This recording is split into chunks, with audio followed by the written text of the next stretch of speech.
Hello everyone, welcome to Moral Munch, छोटी कहानी बड़ी सीख. Today we will start chapter number 1, power sharing of class 10th political science. So in this chapter we will discuss about what is the power sharing and what is the forms of power sharing and result of it. Let's start with meaning of power sharing. Power sharing का अर्थ क्या है? Distribution of power among different organs and levels of government. तो जो सरकार है, government है, उनकी शक्तियों का क्या करना? डिस्ट्रीब्यूशन कर देना, बंटवारा करना, डिफरेंट ऑर्गन, अलग अलग अंगों पर और अलग अलग लेवल्स पर. तो पावर को बांट देना, सरकार की शक्तियों को अलग अलग अंगों व लेवल्स पर बांटना, it is called power sharing. What is importance of power sharing? Importance क्या है? Reduce conflict among groups. पहला कार्य यह है, पहला इंपॉर्टेंस है कि ये समूहों के बीच संघर्ष को कम करता है. तो different type of groups can be in any country. तो उन ग्रुप्स के बीच में पावर को शेयर करना, जिससे कि क्या होता है? कन्फ्लिक्ट कम होता है.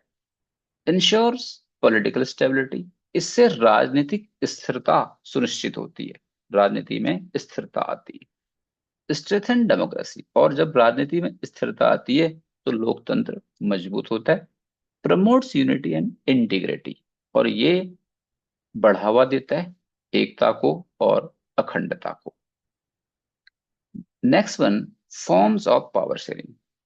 तो पावर शेयरिंग के फॉर्म्स कितने होते हैं, क्या क्या फॉर्म्स होते हैं, we will discuss under this topic, forms of power sharing. तो first is horizontal power sharing between, sorry, among legislature. Power sharing among legislature, executive and judiciary, it is called horizontal power sharing. Number two, vertical power sharing among central government, state government and local government, is called vertical power sharing. And community government, social and linguistic groups. इसमें जो power sharing होती है वो social, सामाजिक समूह के बीच में या फिर भाषाई समूह के बीच में होती है. जैसा कि बेल्जियम में फ्रेंच कम्युनिटी हुई थी, फ्रेंच कम्युनिटी, फ्रेंच समुदाय और डच समुदाय के बीच में पावर शेयरिंग हुई थी.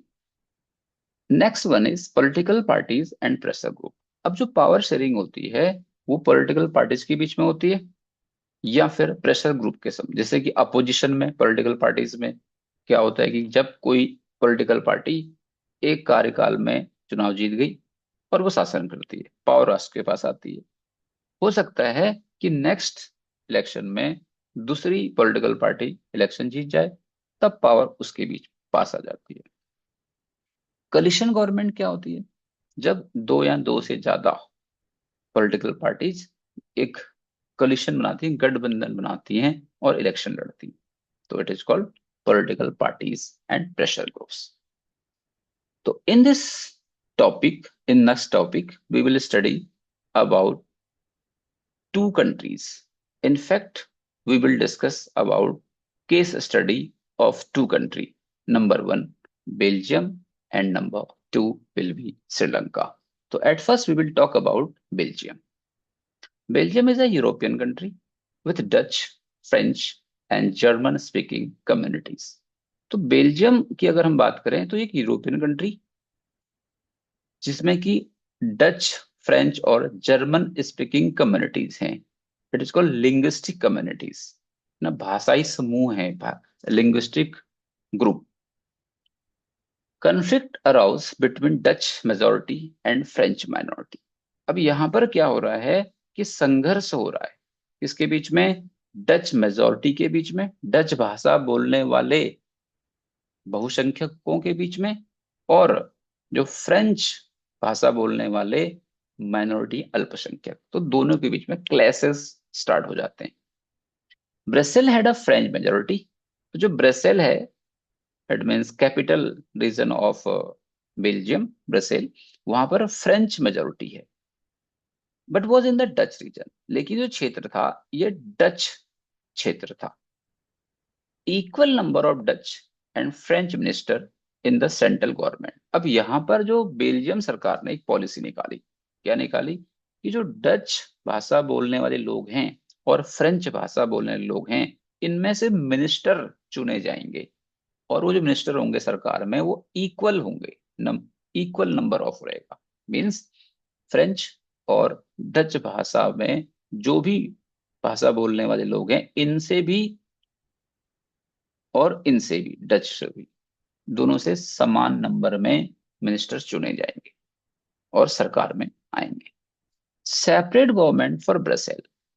और जो कैपिटल रीजन है ब्रसेल, तो यहां पर एक अलग सरकार बनाई जाएगी, जिसमें भी इक्वल रिप्रेजेंटेशन होगा। इसमें भी जो मिनिस्टर होंगे वो डच और फ्रेंच मिनिस्टर होंगे, और उनका जो नंबर होगा वो भी इक्वल होगा।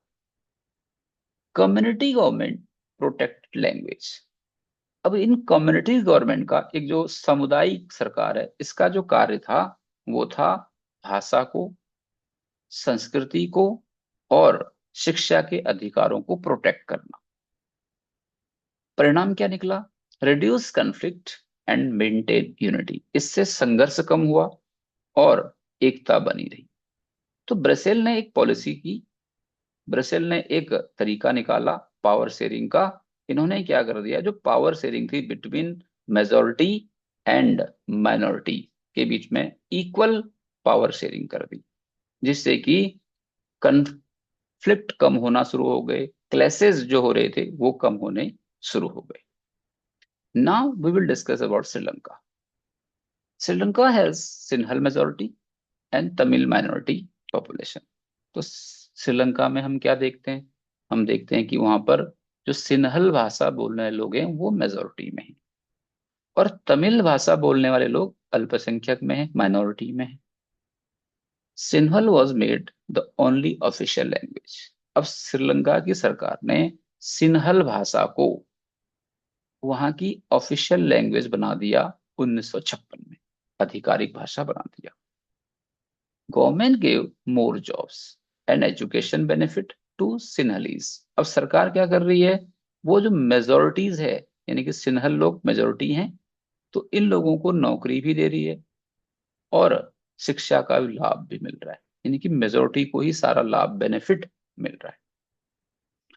Tamil demands for equality and autonomy were denied. अब तमिल लोगों ने क्या किया, डिमांड की कि भाई हम भी तो पीपल हैं, हम भी तो सिटीजन ऑफ श्रीलंका हैं, हमें भी समानता मिलनी चाहिए, हमें भी स्वायत्तता मिलनी चाहिए। लेकिन उनकी मांग को डिनाई कर दिया गया, मना कर दिया गया, अस्वीकार कर दिया गया। अब रिजल्ट क्या निकला, civil war, loss of lives and weak economy. तो सिविल वॉर हो गया, गृह युद्ध हुआ, जिसमें कि जन धन की हानि भी हुई, और वहां की जो अर्थव्यवस्था थी वो पूरी तरह से चरमरा गई, यानी कि अर्थव्यवस्था बहुत ज्यादा कमजोर पड़ गई। तो हमने क्या देखा इस केस स्टडी में, कि जहां जिस देश ने पावर शेयरिंग किया उस देश को ज्यादा बेनिफिट मिले, वो देश ज्यादा डेवलप कर पाया। और जिस देश में पावर शेयरिंग नहीं की गई थी, जैसे कि श्रीलंका, तो वहां पर जो रिजल्ट थे वो नेगेटिव हुए। तो कंक्लूजन क्या निकलता है, power sharing is the essence of democracy. हम समझते हैं कि जो पावर शेयरिंग है वो एक एसेंस है डेमोक्रेसी का। Prevents conflict and ensure participation, जो कि संघर्षों को रोकता है और सभी की भागीदारी को सुनिश्चित करता है। तो मॉरल ऑफ द चैप्टर, जैसा कि हमारे चैनल का नाम ही है मॉरल, कुछ ना कुछ हम इस हर चैप्टर में मॉरल निकालेंगे। तो पावर शेयरिंग का मॉरल क्या है, power sharing teaches that true democracy means involving everyone in decision making। तो पावर शेयरिंग ये सिखाती है कि जो असली लोकतंत्र है, वास्तविक लोकतंत्र का अर्थ क्या है, कि जहां पर सभी जो लोग हैं अब डिसीजन मेकिंग में भागीदार बन सके, शेयर हो सके। एक प्रिवेंट कन्फ्लिक्ट, और पावर शेयरिंग संघर्ष को रोकता है, क्लैशेस नहीं होते वहां पर। As we have discuss already, in Belgium there was not any conflict because there was a power sharing. But in Sri Lanka, there was a conflict between minority and majority because there was not a proper power sharing. Sharing power ensure stability and fairness in society. जब आप power share कर देते हैं तो समाज जो होता है, समाज में निष्पक्षता बनी रहती है, फेयरनेस होता है कार्य, और स्टेबिलिटी होती है, समाज निष्पक्ष रहता है, स्थिर बना रहता है, जिससे कि डेवलपमेंट को ज्यादा फायदा होता है, जिससे कि जो समाज है वो ज्यादा डेवलप इजीली कर सकता है। तो हमने क्या देखा, हम ये समझते हैं कि जो पावर शेयरिंग है, पावर शेयरिंग अच्छी चीज है, समाज के लिए भी और देश के लिए भी। कि आई होप कि आपको चीजें समझ आई होंगी, और अगर समझ आई तो फिर हमारे नेक्स्ट वीडियो के लिए भी आप वेट करते रहेंगे। Thanks for watching. हम आपको मिलेंगे अपने नए वीडियो में, यानी कि नए चैप्टर में, कुछ नई चीजों को लेकर। और इसका हम एमसीक्यू सीरीज भी लेकर आएंगे। जैसा कि आपको पता है कि हम लोग एमसीक्यू सीरीज भी निकाल रहे हैं कॉन्सेप्ट बेस्ड। तो ये जो क्लास थी हमारी वो कॉन्सेप्ट बेस्ड थी, और अब जो होगा वो होगा आपका एमसीक्यूज। इसी पर बेस्ड क्वेश्चन होंगे एमसीक्यूज में। और या आपको किस सब्जेक्ट को देखना है, पढ़ना है, तो हम उसे आप कमेंट भी कर सकते हैं। तो मिलते हैं हम आपको अगले नेक्स्ट वीडियो में। तब तक के लिए टेक केयर, बाय बाय।